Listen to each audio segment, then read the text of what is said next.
Doctor ইউনূসের মন্তব্যে অসন্তুষ্ট ভারতের রাষ্ট্রায়ত্ত বার্তা সংস্থা press trust of India PTI দেয়া সাক্ষাৎকারে ডক্টর মোহাম্মদ ইউনূসের মন্তব্যে অসন্তুষ্ট ভারত।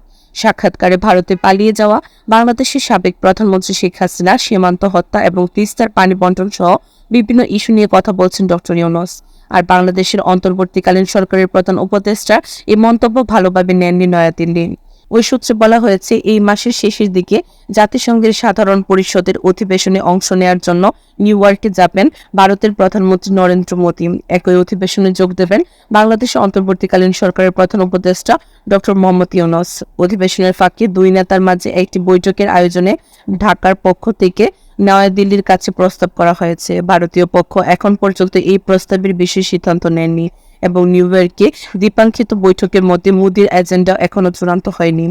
গত 4 সেপ্টেম্বর পিটিআইকে দেয়া সাক্ষাৎকারে বাংলাদেশের চলমান পরিস্থিতি নিয়ে ভারতে পালিয়ে যাওয়া সাবেক প্রধানমন্ত্রী শেখ হাসিনার মন্তব্যের সমালোচনা করেন ডক্টর মোহাম্মদ ইউনূস।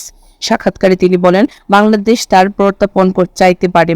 একই সঙ্গে শেখ হাসিনার আওয়ামী লীগ ব্যতীত অন্যান্য সব রাজনৈতিক দল সলামপন্থী বলে ভারতীয় সে যেখানে প্রত্যাখ্যান করেন। একই সঙ্গে শেখ হাসিনার আওয়ামী লীগ ব্যতীত অন্যান্য সব রাজনৈতিক দল সলামপন্থী বলে ভারতের যে আখ্যান রয়েছে, দেশটিকে সেটি থেকে বেরিয়ে আসা উচিত।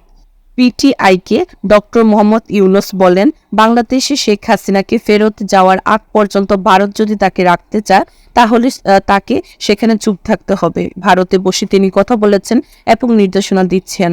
দেশে এটা কেউ পছন্দ করছে না। এটা আমাদের বা ভারতের জন্য ভালো নয়। বাংলাদেশের অন্তর্বর্তীকালীন সরকারের প্রধান উপদেষ্টার এই মন্তব্যের বিষয়ে ভারতের পক্ষ থেকে এখন পর্যন্ত আনুষ্ঠানিক কোনো প্রতিক্রিয়া জানানো হয়নি। তবে ভারতীয় ওই কর্মকর্তারা বলেছেন, এ ধরনের মন্তব্য সুসম্পর্কের জন্য সহায়ক নয়।